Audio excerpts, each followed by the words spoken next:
ಚಿಕ್ಕ ವಯಸ್ಸಿಂದ ಜೈಲ್ ಅನ್ನೋದು ನಾನು ಸಿನಿಮಾಲ್ಲಿ ಮಾತ್ರ ನೋಡಿದ್ದೀನಿ. ಮೊಟ್ಟ ಮೊದಲನೇ ಸರಿ ನನಗೆ ಈ 5 ದಿವಸ ನಾನು ಧ್ಯಾನ ಪ್ರಚಾರ ಮಾಡ್ತಾ ಮೊದಲನೇ ಬೆಳ್ಳಾರಿ ಜೈಲಿಗೆ ಹೋಗಿದ್ದೀನಿ. ಈಗ ಕೊಪ್ಪಳ ಜೈಲಿಗೆ ಬಂದಿದ್ದೀನಿ.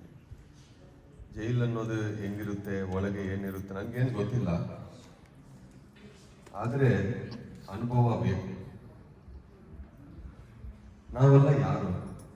ಹಿಂದೂವ, ಕ್ರಿಸ್ತುವ, ಮುಸಲ್ಮಾನ, ಸಿಖ ಅಂದರೆ ನನ್ನನ್ನು ಕೇಳಿದರೆ ಚಿಕ್ಕ ವಯಸ್ಸಿಂದ ನನಗೆ ಎಲ್ಲರೂ ಸಮ, ಎಲ್ಲರಿಗೂ ಒಂದು ಶರೀರ ಇದೆ ಅಷ್ಟೇ.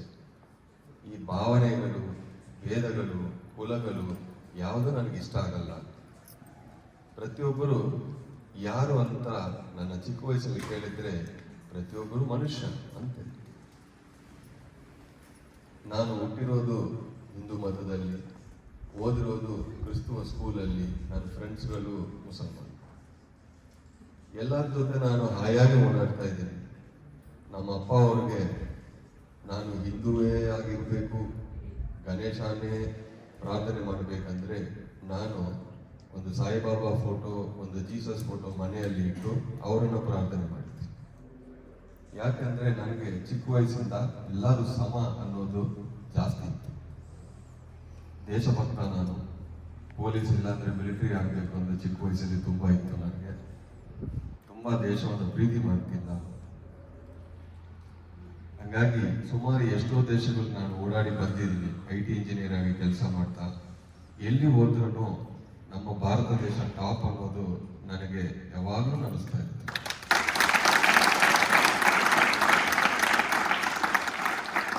ಎಷ್ಟೋ ವಿಷಯಗಳಲ್ಲಿ ಭಾರತ ದೇಶ ಟಾಪ್. ಅದರಲ್ಲಿ ಆಧ್ಯಾತ್ಮಿಕದಲ್ಲಿ ನಾವೇ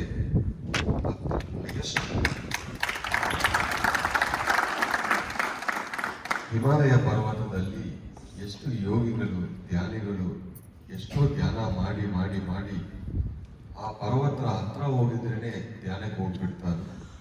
ಎಷ್ಟೋ ಯೋಗಿಗಳನ್ನ ನಾನು ಭೇಟಿ ಮಾಡಿದ್ದೀನಿ. ಚಿಕ್ಕ ವಯಸ್ಸಲ್ಲಿ ಒಂದಿತ್ತು, ಈ ಜೀವನ ಬೇಡ, ಯಾವುದು ಬೇಡ, ಯಾರು ಬೇಡ, ಹಿಮಾಲಯಕ್ಕೆ ಹೋಗೋಣ ಅನ್ನೋದು ಯಾವಾಗಲೂ ಇತ್ತು. ಆದರೆ ಅಲ್ಲಿ ಚಳಿ ಜಾಸ್ತಿ ಇರುತ್ತೆ ಅಂತ ನಾನು ಹೋಗಿ, ನನಗೆ ಚಳಿ ಜಾಸ್ತಿ ಆಗಲ್ಲ. ಏನ್ ಮಾಡಬೇಕು ಜೀವನದಲ್ಲಿ ಯಾರಿಗೂ ಕ್ಲಾರಿಟಿ ಇರಲ್ಲ. ಲೈಫು ಯಾವ ಕಡೆ ಹೋಗುತ್ತೋ ಯಾರಿಗೂ ಗೊತ್ತಿಲ್ಲ. ಏನೋ ಓದ್ತೀವಿ, ಯಾರೇನೋ ಕೇಳಿದ್ರೆ ಅದನ್ನ ಮಾಡ್ತಾ ಹೋಗ್ತೀವಿ. ನೀವು ಆ ಲಾ ಅನ್ನು ಸ್ವಲ್ಪ ಬ್ರೇಕ್ ಮಾಡಿದೀವಿ, ಇಲ್ಲಿ ಕೂತ್ಕೊಂಡಿದ್ವಿ. ನಾವು ಲಾ ಬ್ರೇಕ್ ಮಾಡಿಲ್ಲ, ಹೊರಗೆ ಕೂತ್ಕೊಂಡಿದ್ವಿ. ಎಷ್ಟೋ ಜನ ಮಾಡಿದ್ರು, ಇನ್ನೂ ಸಿಕ್ಕಾಕೊಂಡಿಲ್ಲ. ಅಷ್ಟೇ ಡಿಫರೆನ್ಸ್. ಒಂದು ಆತ್ಮ ಬಗ್ಗೆ ವಿಚಾರಣೆ ನನಗೆ 15 ವಯಸ್ಸಲ್ಲಿ ಬಂತು. ಚಿಕ್ಕ ವಯಸ್ಸಿಂದ ನನಗೆ ಸ್ವೇಚ್ಛೆ ಇಲ್ಲ ಮನೆಯಲ್ಲಿ. ಪ್ರತಿಯೊಬ್ಬರು ನನ್ನನ್ನು ಬಯಸ್ತಾ, ನನ್ನನ್ನು ಗೇಲಿ ಮಾಡ್ತಾ, ಪ್ರತಿಯೊಂದು ನಿನಗಾಗಲ್ಲ, ನೀವು ವೇಸ್ಟು ಅಂತ ಹೇಳಿ 15 ವಯಸ್ಸಲ್ಲಿ ನನಗೆ ಸೂಸೈಡ್ ಮಾಡ್ಕೋಬೇಕಂತ ಆಲೋಚನೆ ಬಂತು. 3 ಸತಿ ಟ್ರೈ ಮಾಡಿದೆ. ಜೀವನನೇ ಬೇಡ, ಯಾರು ಬೇಡ, ಮದುವೆ ಬೇಡ, ಉದ್ಯೋಗ ಬೇಡ, ಹಣ ಬೇಡ, ಈ ಭೂಮಿಯೇ ಬೇಡ ಅಂತ 3 ಸತಿ ಸೂಸೈಡ್ ಟ್ರೈ ಮಾಡಿದ್ವಿ. ಆದ್ರೂ ಅದರಲ್ಲಿನೂ ಸಕ್ಸಸ್ ಬಂದಿಲ್ಲ. ಯಾವ ವಿಷಯದಲ್ಲಿನೂ ಸಕ್ಸಸ್ ಬಂದಿಲ್ಲ. ಮತ್ತೆ ಏನ್ ಮಾಡಬೇಕು ಅಂದ್ರೆ ಏನು ಚಾಯ್ಸ್ ಇಲ್ಲ, ಜೀವಿಸಬೇಕು. 15 ವಯಸ್ಸಲ್ಲಿ ನಮ್ಮ ಮಾಮ ಒಬ್ಬರು ಧ್ಯಾನದ ಬಗ್ಗೆ ನನಗೆ ಪರಿಚಯ ಮಾಡಿಕೊಟ್ರು. ಅವಾಗ ನನಗೆ ಮಾಡಬೇಕು ಅನ್ನೋ ಆಲೋಚನೆ ಬಂತು. ಅದು ಮಾಡಬೇಕು ಅಂದ್ರೆ ತುಂಬಾ 9 ವರ್ಷಗಳು ನಾನು ಕಾಯ್ತಾ ಸರಿಯಾದ ಗುರುಗಳು ನನಗೆ ಕೊನೆಗೆ ಸಿಕ್ತು. ನನಗೆ ಎಲ್ಲಿ ಹೋಗಿದ್ರು ನನಗೆ ಫ್ರೆಂಡ್ಶಿಪ್ ಬೇಕಷ್ಟೇ.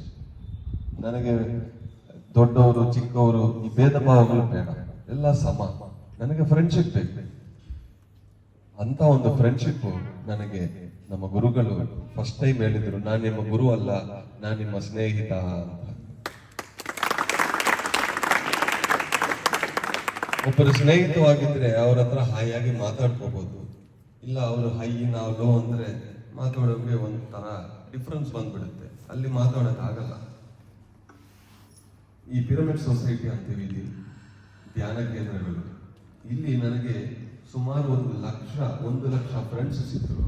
ಇಡೀ ಪ್ರಪಂಚ ಎಲ್ಲ ಕಡೆ. ಇವಾಗ ನಾನು ಇಡೀ ಪ್ರಪಂಚದಲ್ಲಿ ಯಾವ ಕಡೆ ಹೋಗ್ಬೇಕಂದ್ರೂ ಸ್ನೇಹಿತರಿದ್ದಾರೆ. ಇದ್ದಾರೆ, ಅವ್ರ ಮನೆಗಳಿದೆ, ನಾನು ಬರಬೇಕು ಅಂತ ಆಶಿಸ್ತಾ ಇದ್ದಾರೆ. ಈ 4 ದಿವಸಗಳು ಬಳ್ಳಾರಿಯಲ್ಲಿ 30 ಧ್ಯಾನ ಸೆಷನ್ಸ್ ಮಾಡಿ ನಾನಿಲ್ಲಿ ಜೈಲಿಗೆ ಬಂದಿದ್ದೀನಿ. 4 ದಿವಸದಲ್ಲಿ 30 ಹಳ್ಳಿಗಳಿಗೆ ಹೋಗಿದ್ದೀವಿ, ಪಿರಮಿಡ್ಗಳಿಗೆ ಹೋಗಿದ್ದೀವಿ, ಸಾವಿರಾರು ಜನವನ್ನ ಮೀಟ್ ಮಾಡ್ತಾ ಬಂದಿದ್ದೀವಿ. ಅಷ್ಟೇ ಹೋಗಿದ್ರು ಸ್ವಲ್ಪನೂ ಟೈರ್ಡ್ನೆಸ್ ಇಲ್ಲ, ಆಕ್ಟಿವ್ ಆಗಿದ್ದೀನಿ, ಒಂಚೂರು ನೋವುಗಳಿಲ್ಲ, ಯಾವುದೂ ಇಲ್ಲ, ಹಾಯಾಗಿದ್ದೀನಿ. ಅಷ್ಟು ಓಡಾಡಿ ಬಂದ್ರು ಈ ಧ್ಯಾನ ಶಕ್ತಿಯಿಂದ ನನಗೆ ತುಂಬಾ ಆರೋಗ್ಯ ಸಿಕ್ತು. ಫಸ್ಟ್ ಡಾಕ್ಟರ್ ಮುಖ ನೋಡಿ 20 ವರ್ಷ ಆಯ್ತು. ಡಾಕ್ಟರ್ ಮುಖ ನೋಡಿ 20 ವರ್ಷ ಆಯ್ತು. ಅಂದ್ರೆ ಮುಖ ನೋಡ್ಬೇಕಂದ್ರೆ ಧ್ಯಾನ ಹೇಳ್ಕೊಡಕ್ಕೆ ಹೋಗ್ತೀನಿ. ಈ ಮೆಡಿಸಿನ್ಸ್ ತಗೊಂಡೇ ಇಲ್ಲ. ನನ್ನ ಮಗ ವಯಸ್ಸು 10 ವರ್ಷ, ಅವಳಿಗೆ ಡಾಕ್ಟರು ಏನು ಗೊತ್ತಿಲ್ಲ, ಇಂಜೆಕ್ಷನ್ ಅಂದ್ರೆ ಏನು ಗೊತ್ತಿಲ್ಲ. ಹಾಸ್ಪಿಟಲ್ಗೆ ಮೊನ್ನೆನೆ ಫಸ್ಟ್ ಟೈಮು ಬೇರೆಯೊಬ್ಬರು ನೋಡಕ್ಕೆ ಹೋಗಿದ್ರೆ ಹಿಂಗೆ ನೋಡ್ತಾ ಇದ್ದಾರೆ, ಓ ಈ ತರ ಇರುತ್ತಾ. ಇಂಥ ಒಂದು ಆರೋಗ್ಯ ಧ್ಯಾನ ನನಗೆ ಕೊಟ್ಟಿದೆ. ಫಸ್ಟ್ ಎಷ್ಟು ಕೋಟಿ ಸಂಪಾದನೆ ಮಾಡಿ ಎಷ್ಟು ನಾವು ಖರ್ಚು ಮಾಡಿದ್ರು ಆರೋಗ್ಯ ಸಿಗಲ್ಲ. ಆರೋಗ್ಯ ಎಲ್ಲಿ ಸಿಗಲ್ಲ, ಯಾರು ಕೊಡೋಕ್ಕಾಗಲ್ಲ. ನಮ್ಮ ಹಿಮಾಲಯ ಯೋಗಿಗಳು 200, 300, 400, 1000 ವರ್ಷ ಯಾವ ಹಾಸ್ಪಿಟಲ್ ಇಲ್ಲ, ಯಾವ ಹಾಸ್ಪಿಟಲ್ ಇದೆ ಅಲ್ಲಿ, ಯಾವ ಮೆಡಿಸಿನ್ಸ್ ಇದೆ, ಯಾವುದಿಲ್ಲ. ನಮಗೆ ಶರೀರಕ್ಕೆ ಏನೇನು ಬೇಕೋ ಎಲ್ಲ ಔಷಧಿಗಳು ನಮ್ಮ ಒಳಗೇನೆ ಇದೆ. ನಾವು ಮಾಡಬೇಕು ಏನು ಅಂದ್ರೆ ನಮ್ಮ ಒಳಗೆ ನಾವು ಹೋಗ್ಬೇಕು ಅಷ್ಟೇ. ನಮ್ಮ ಒಳಗೆ ನಾವು ಹೋಗೋಕೆ ಒಬ್ಬ ವ್ಯಕ್ತಿ ಇರ್ತಾನೋ ಅವನು ಬಿಡಲ್ಲ, ಕಣ್ಮುಚ್ಕೊಳಕ್ಕೂ ಬಿಡಲ್ಲ. ಕೆಲವೊಬ್ರು ಧ್ಯಾನ ಮಾಡ್ತಾ ಇದ್ರು, ಎಲ್ಲ 90% ಮಾಡ್ತಾ ಇದ್ರು, ಕೆಲವೊಬ್ರು ಮಾತ್ರ ಮಾಡಲ್ಲ, ಹಿಂಗೆ ನೋಡ್ತಾ ಇರ್ತಾರೆ. ಸ್ಟೇಜಲ್ಲಿ ಯಾರ ನೋಡಿದ್ರೆ ಮಾತ್ರ ತಲೆ ಕೀಳಿ ಆಮೇಲೆ ಹಿಂಗೆ ನೋಡ್ತಾರೆ. ಅದರಿಂದ ನಿಮ್ಗೆ ಉಪಯೋಗ ಇಲ್ಲ. ಕಣ್ಣು ಮುಚ್ಕೊಂಡು ಧ್ಯಾನ ಮಾಡಿ ನೋಡಿ, ಏನಾಗುತ್ತೋ ನೋಡಿ. ನಿಮಗೆ ನಾನು ಚಾಲೆಂಜ್ ಕೊಡ್ತಾ ಇದ್ದೀನಿ. ನಿಮ್ಮ ಮನಸ್ಸು ನಿಮ್ಮ ಕಂಟ್ರೋಲಲ್ಲಿ ಇದ್ರೆ ಒಳ್ಳೇದಾಗಿಲ್ವಾ? ಅದು ಮಾಡಬೇಕಂದ್ರೆ ನೀವು ಧ್ಯಾನ ಮಾಡಬೇಕು. ಚಿಕ್ಕ ವಯಸ್ಸಿಂದ ತುಂಬಾ ನೋವುಗಳಿತ್ತು ನನ್ನೊಳಗೆ, ಬಟ್ ನಾನು ಯಾವುದೋ ಒಂದು ರಾಂಗ್ ಪಾತ್ ಚೂಸ್ ಮಾಡಿಲ್ಲ. ಕರೆಕ್ಟ್ ಟೈಮ್ಗೆ ನನಗೆ ಧ್ಯಾನ ಸಿಕ್ತು. ಇಲ್ಲಾಂದ್ರೆ ನಾನು ಏನಾಗಿತ್ತು ನನಗೆ ಗೊತ್ತಿಲ್ಲ. ಕರೆಕ್ಟ್ ಟೈಮ್ಗೆ ನನಗೆ ಧ್ಯಾನ ಸಿಕ್ತು.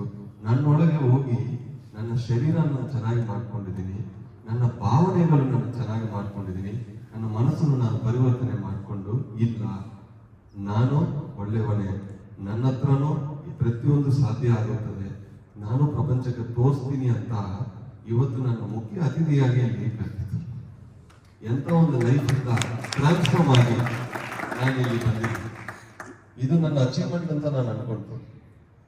ಸಾಧಿಸ್ಬೇಕು, ಏನಾದ್ರು ಒಂದು ಜೀವನದಲ್ಲಿ ಸಾಧಿಸ್ಬೇಕು. ನಾವು ಒಂದು ಗೋಲ್ ಇಟ್ಕೋಬೇಕು. ನಾವು ಬಳ್ಳಾರಿ ಜೈಲ್ಗೆ ನಮ್ಮ ಹನುಮಂತರಾವ್ ಸರ್ ಕರ್ಕೊಂಡು ಹೋಗಿದ್ರು. ನಾನು ಥ್ಯಾಂಕ್ಸ್ ಹೇಳಿದ್ದೀನಿ. ಯಾಕಪ್ಪ ಅಂದ್ರೆ ಫಸ್ಟ್ ಟೈಮು ನಾನು ಜೈಲಿಗೆ ಬರ್ತಾ ಇದ್ದೀನಿ ಸರ್. ಆ ವಾತಾವರಣ, ಅಲ್ಲಿರೋ ಕೈದಿಗಳು, ಜೈಲರ್ಸು, ಒಂದು ಪಿರಮಿಡ್ ಇದೆ ಅಲ್ಲಿ, ನಮ್ಮ ಸಾರ್ಗಳು ಅಲ್ಲಿ ಆ ಪಿರಮಿಡ್ ಅಲ್ಲಿ ತುಂಬಾ ಪರಿವರ್ತನೆ ಆಗಿದೆ ಅಂತ ಅವರು ಹೇಳಿದ್ರು. ಅಲ್ಲಿ 3 ಕೈದಿಗಳ ಅನುಭವಗಳು ಹೇಳ್ತಾ ಇದ್ರು. ಆ 3 ಕೈದಿಗಳು ಒಬ್ಬರು 18 ವರ್ಷ ಒಳಗೆ ಇದ್ದಾರೆ, ಒಬ್ಬರು 11 ವರ್ಷ ಇದ್ದಾರೆ, ಒಬ್ಬರು 9 ವರ್ಷ ಅಲ್ಲೇ. ಅದರಲ್ಲಿ ಒಬ್ಬರು ರೌಡಿ ಶೀಟರ್, 3 ಮರ್ಡರ್ ಮಾಡಿದ್ರು, ತುಂಬಾ ಅನ್ಯಾಯ ಮಾಡಿದ್ರು, ಏನೇನು ಮಾಡಬಾರ್ದು ಎಲ್ಲಾನು ಮಾಡಿದ್ರು. ಬಟ್ ಈಗ ಅವರನ್ನ ನೋಡಿದರೆ ಒಂದು ಹೇಳಿದ್ರು, ಎಷ್ಟೋ ಸತಿ ಆ ಜೈಲಲ್ಲಿ ಸೂಸೈಡ್ ಮಾಡ್ಕೋಬೇಕು ಅಂತ ಅವರು ಪ್ರಯತ್ನ ಮಾಡಿದ್ರು, ಅದು ಸಕ್ಸಸ್ ಆಗಿಲ್ಲ. ಕುತ್ಕೊಂಡಿದ್ರು. ಇಲ್ಲಿ ಏನೋ ಪಿರಮಿಡ್ ಕಟ್ತಾ ಇದ್ದಾರೆ ಅಂದ್ರೆ ಏನೋ ಇಲ್ಲಿ ಮಸೀದ್ ಇದೆ, ಇಲ್ಲಿ ಚರ್ಚ್ ಇದೆ, ಇಲ್ಲಿ ಗಣೇಶ ಟೆಂಪಲ್ ಇದೆ, ಇದು ಏನೋ ಕಟ್ತಾ ಇದ್ದಾರೆ, ನೋಡೋಣ ಏನೋ ಕಟ್ತಾ ಇದ್ದಾರೆ, ನಾವು ಏನೇನೋ ನೋಡಿದ್ವಿ, ಇವ್ರು ಏನೋ ಮಾಡ್ತಾರಂತ ಅನ್ಕೊಂಡಿದ್ರು. ಕಟ್ಟಿದ ಮೇಲೆ ಹೋಗಿದ್ರು. ಏನಿದು ಇಲ್ಲಿ ಧ್ಯಾನ ಅಂದ್ರೆ ಏನ್ ಮಾಡ್ಬೇಕಂದ್ರೆ ಒಂದು 40 ದಿವಸ ಮಾಡಿ ನೋಡಿ, ನಿಮಗೆ ಏನೋ ಒಂದು ಪರಿವರ್ತನೆ ಬರುತ್ತೆ ಅಂದ್ರೆ ಏನ್ ಮಾಡ್ಬೇಕು, ಸಮಯ ಇದೆ. ಹಿಂಗೆ ನೋಡಿದ್ರು ಹಂಗೆ ನೋಡಿದ್ರು ಎಷ್ಟು ವರ್ಷ ಆದ್ರೂ ಇಷ್ಟೇ ನಿಮ್ಮ ಪ್ರಪಂಚ. ಒಬ್ಬ ಯೋಗಿ ಧ್ಯಾನ ಮಾಡ್ಬೇಕಂದ್ರೆ ಹಿಮಾಲಯ ಗುಹೆ ಒಳಗೆ ಹೋಗಿ ಕೂತ್ಕೊಳ್ತಾನೆ, ಅವನ ಪ್ರಪಂಚ ಅಷ್ಟೇ. ಯಾವಾಗ ಮುಕ್ತಿ ಬರುತ್ತೋ ಅವಾಗನೇ ಹೊರಗೆ ಬರ್ತಾನೋ. 20 ವರ್ಷ ಆಗ್ಲಿ, 30 ವರ್ಷ ಆಗ್ಲಿ, 100 ವರ್ಷ ಆಗ್ಲಿ, ಒಬ್ಬ ಯೋಗಿ ಗುಹೆ ಒಳಗಿಂದ ಹೊರಗಡೆ ಬರಲ್ಲ. ಇದು ನಿಮ್ಮ ಗುಹೆ, ಇದು ಹಿಮಾಲಯ ಅಂತ ಅನ್ಕೊಳ್ಳಿ. ನೀವು ಧ್ಯಾನ ಮಾಡಿ, ಇದರಿಂದ ಹೊರಗೆ ನೀವು ಬರೋ ಸಮಯ ಒಬ್ಬ ಯೋಗಿಯಾಗಿ ಬರಬೇಕು. ಯೋಗಿ ಅಂದ್ರೆ ಯಾರು? ಒಬ್ಬ ಯೋಗಿ ಅಂದ್ರೆ ಯಾರು ಅಂದ್ರೆ ಕಾಷಾಯ ಮಾಡ್ಕೊಂಡು ಅವ್ರು ಯೋಗಿ ಅಲ್ಲ. ನಿಮ್ಮ ಮನಸ್ಸು ನಿಮ್ಮ ಆಧೀನಕ್ಕೆ ಬರಬೇಕು, ಅವರು ಯೋಗಿ. ನಿಮ್ಮ ಮನಸ್ಸು ನಿಮ್ಮ ಕೈಗೆ ಬಂದಿಲ್ಲ ಅಂದ್ರೆ ನೀವು ಅಯೋಗಿ. ಎಷ್ಟೋ ಅಯೋಗಿಗಳಿದ್ದಾರೆ ಇಡೀ ಪ್ರಪಂಚದಲ್ಲಿ. ಹಣ ಇದೆ, ಹೆಸರುಗಳಿದೆ, ಅವ್ರ ಮನಸ್ಸು ಅವ್ರ ಅಧೀನದಲ್ಲಿ ಇಲ್ಲ. ಆ ಒಬ್ಬ ಕೈದಿ ಹೇಳ್ತಾ ಇದ್ದಾರೋ ಅವ್ರ ಮಾತುಗಳಲ್ಲಿ ಎಷ್ಟು ಆಧ್ಯಾತ್ಮಿಕ ಬಂದಿದ್ರೆ ಅಂದ್ರೆ, ಪುಸ್ತಕ ಓದಿಲ್ಲ, ಯಾವ ಪ್ರವಚನ ಕೇಳಿಲ್ಲ, ಅವ್ರ ಒಳಗೆ ಹೋಗಿ ಅವರ ಜೀವನ ಅನುಭವಗಳಿಂದ, ಆತ್ಮ ದರ್ಶನದಿಂದ, ಅನುಭವಗಳಿಂದ ಅವ್ರಿಗೆ ಅಷ್ಟು ಪರಿವರ್ತನೆ ಆಗಿದೆ. ನಾನು ನಮ್ಮ ಎಲ್ಲರಿಗೆ ಹೇಳ್ತಾ ಇದ್ದೀನಿ, ಇವರು ಇನ್ನೂ ಕೆಲವೊಂದು ವರ್ಷಗಳಲ್ಲಿ ಹೊರಗೆ ಬಂದ್ಬಿಡ್ತಾರೆ. ಬಂದ್ರೆ ಪ್ರತಿಯೊಬ್ಬರಿಗೆ ಧ್ಯಾನ ಹೇಳ್ಕೊಡ್ತಾರೆ. ನೀವು ಮತ್ತೆ ನಿಮ್ಮ ಹಳ್ಳಿಗೆ ಹೋಗ್ತೀವಿ, ಹೌದಾ ಇಲ್ವಾ? ಯಾವುದೋ ಒಂದು ದಿವಸ ಹೋಗ್ಬೇಕಂತ ಇದೆ ಅಲ್ವಾ? ಇಲ್ಲಿಂದ ಹೋಗ್ತೀವಿ, ಖಂಡಿತವಾಗಿ ಹೋಗ್ತೀವಿ. ಅವಾಗ ನೀವು ಹೋಗೋ ಸಮಯ ನಿಮ್ಮನ್ನ ಅವರು ಯಾವ ರೀತಿ ನೋಡ್ತಾರೆ ನಿಮಗೆ ಗೊತ್ತಲ್ವಾ? ಅದು ನೀವು ಬದಲಾವಣೆ ಚೇಂಜ್ ಮಾಡ್ಕೋಬೇಕಂದ್ರೆ ನಿಮ್ಮನ್ನ ನೋಡಿ, ಇಲ್ಲ ಇವ್ರ ಹತ್ರ ನಾವು ಧ್ಯಾನ ಕಲಿಬೇಕು ಅನ್ನೋ ಆಲೋಚನೆ ಅವ್ರಿಗೆ ಬರಬೇಕು ಬೇಕು.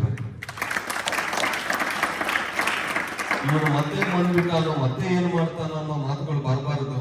ಇವನ್ನ ನೋಡಿದ್ರೆ ಇಷ್ಟು ಪರಿವರ್ತನೆ ಆಗಿದೆ, ಏನಾಗಿದೆ ಆ ಜೈಲೊಳಗೆ, ಇವನ್ ಏನ್ ಮಾಡಿದಾನೋ ಅನ್ನೋ ಆಲೋಚನೆ ಅವ್ರಿಗೆ ಬರಬೇಕು. ಆ ಚಾಲೆಂಜ್ ನಾನು ನಿಮಗೆ ಕೊಡ್ತಾ ಇದ್ದೀನಿ. ಧ್ಯಾನದಿಂದ ಆ ಪರಿವರ್ತನೆ ನಿಮಗೆ ಬರುತ್ತೆ. ಬಟ್ ಚಾಯ್ಸ್ ನಿಮ್ದೆ. ಇಲ್ಲಿ ಕುತ್ಕೊಂಡು ಆ ವಾಲು ಈ ವಾಲು ನೋಡ್ತಾ ನೀವು ಟೈಮ್ ಸ್ಪೆಂಡ್ ಮಾಡ್ಬೋದು. ಇಲ್ಲ ಅಂದ್ರೆ ಶ್ವಾಸದ ಮೇಲೆ ಗಮನ ಇಟ್ಕೊಂಡು ಟೈಮ್ ಸ್ಪೆಂಡ್ ಮಾಡ್ಬೋದು. ಮೌನ ಪಾಟಿಸಿದ್ರ ಯಾರಾದ್ರೂ? ಇಷ್ಟು ವರ್ಷ ಮಾತಾಡಿದಿರಲ್ವಾ, ಏನಾದ್ರು ಉಪಯೋಗ ಆಯ್ತಾ? ಒಂದು ದಿವಸ ಮೌನದಲ್ಲಿ ನೋಡಿ, ಆ ಜೈಲಲ್ಲಿ 3 ಜನ ಮಾತಾಡ್ತಿರಲ್ವಾ, ಅವ್ರು ಹೇಳ್ತಾ ಇದ್ರು, ವಾರಕ್ಕೆ ಒಂದ್ ದಿವಸ ನಾನು ಮೌನ ಸರ್. ಯಾವಾಗ ನೀವು ಮೌನ ಒಳಗೆ ಹೋಗ್ತಿರೋ ನಿಮ್ಮ ಶಕ್ತಿ ಹೆಚ್ಚಾಗುತ್ತದೆ, ಮನಸ್ಸು ಶಾಂತಿ ಆಗುತ್ತದೆ, ನಿಮ್ಮೊಳಗೆ ಪರಿವರ್ತನೆ ಬರುತ್ತೆ. ಒಬ್ಬರು ಹೇಳಿದ್ರು, ಆಲ್ರೆಡಿ ಟೆನ್ಷನ್ ಅಲ್ಲಿ ಇದೀನಿ ಸರ್, ಈಗ ಮತ್ತೆ ಧ್ಯಾನ ಅಂತ ಇವ್ರು ಇನ್ನೂ ಜಾಸ್ತಿ ಟೆನ್ಷನ್ ಮಾಡಿಕೊಡ್ತಾ ಇದ್ದಾರೆ. ಅದನ್ನು ಅವ್ರು ಕಂಟಿನ್ಯೂ ಮಾಡಿದ್ದಾರೆ. ಯಾವ್ದೋ ದಿವಸ ನೀವು ಹೊರಗೆ ಬರ್ತೀರಿ, ಹೊಸ ಮನುಷ್ಯನಾಗಿ ಬರಬೇಕು. 10 ಜನ ನಿಮ್ಮನ್ನು ನೋಡಿ ಈ ತರ ಜೀವಿಸಬೇಕು ಅನ್ನೋ ಇನ್ಸ್ಪಿರೇಷನ್ ನೀವು ಕೊಡಬೇಕು ಅನ್ನೋದು ನನ್ನ ಇಚ್ಛೆ.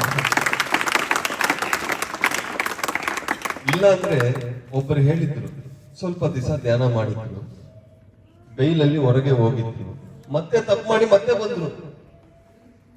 ಅವಾಗ ಫೀಲ್ ಆಗಿದ್ರು, ಇಲ್ಲಿ ನಾನು ಚೆನ್ನಾಗಿ ಧ್ಯಾನ ಮಾಡ್ತಾ ಇದ್ದೀನಿ, ಹೊರಗೆ ಹೋಗಿದ ತಕ್ಷಣ ಧ್ಯಾನ ಬಿಟ್ಟಿದ್ದೀನಿ, ಮತ್ತೆ ಏನೋ ತಪ್ಪು ಮಾಡಿ ಮತ್ತೆ ಬಂದಿದ್ದೀನಿ ಸರ್. ಬಟ್ ಈ ಸತಿ ನಾನು ಹೋಗಿದ್ರೆ ಧ್ಯಾನವನ್ನು ನಾನು ಕಂಟಿನ್ಯೂ ಮಾಡ್ತೀನಿ, ಈ ತಪ್ಪು ಮತ್ತೆ ಮಾಡಲ್ಲ ಅಂತ.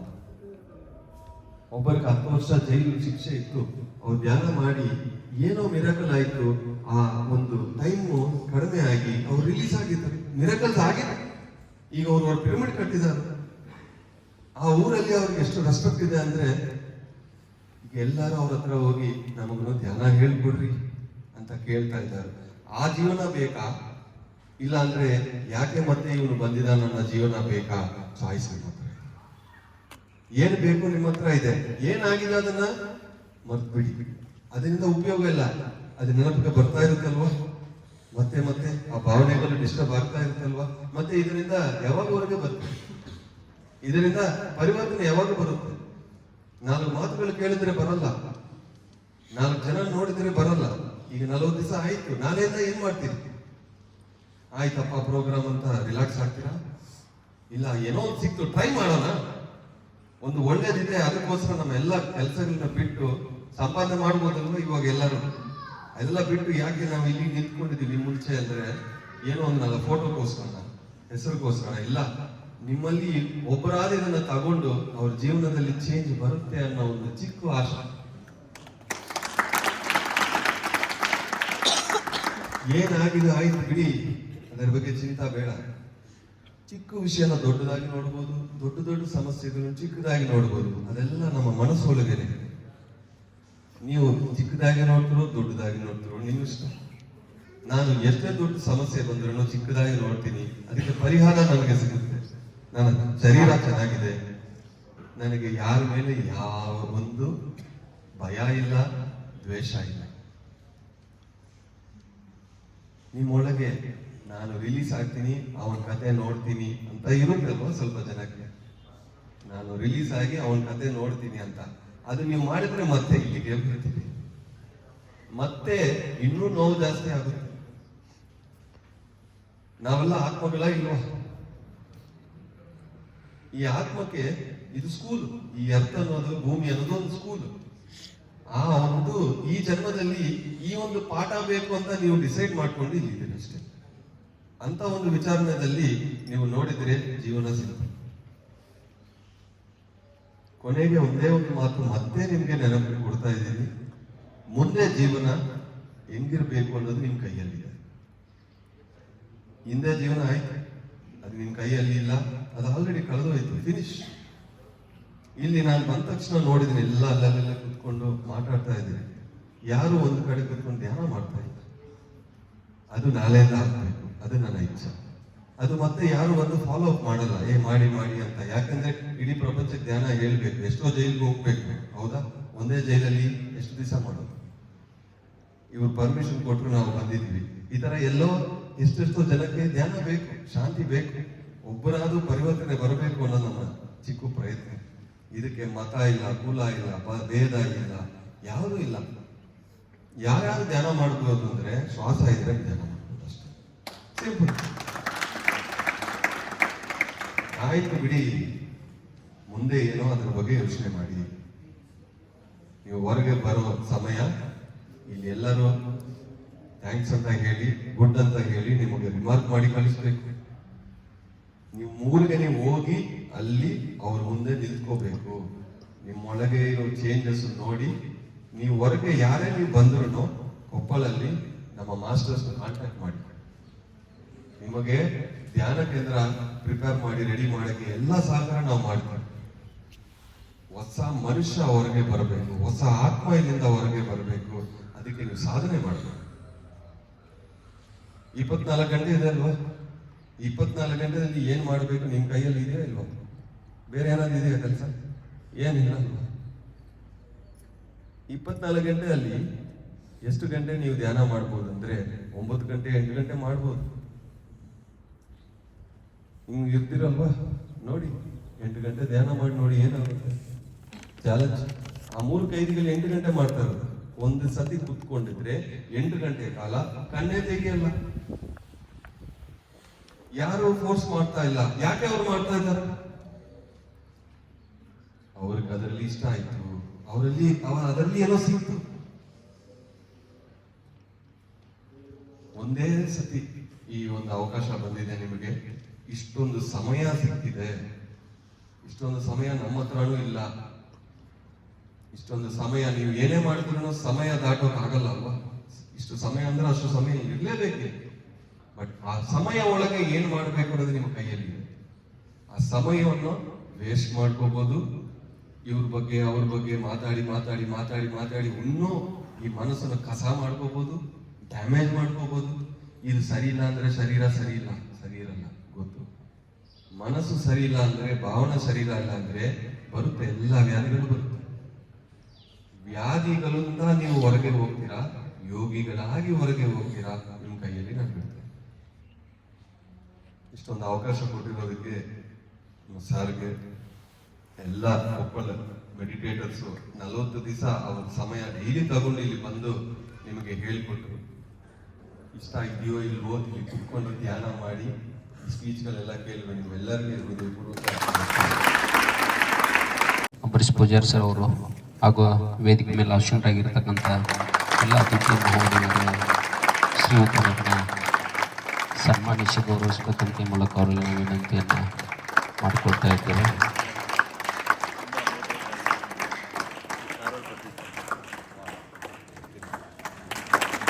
ಜೋರಾದ ಚಪ್ಪಾಳೆಯನ್ನು ತಟ್ಟುವುದರ ಮೂಲಕ ಶ್ರೀಯುತರನ್ನು ಸನ್ಮಾನಿಸುವ ಗೌರವಿಸಬೇಕಂತ ಮೂಲಕ ಅವರಲ್ಲಿ ವಿನಂತಿಯನ್ನು ಮಾಡಿಕೊಳ್ತಾ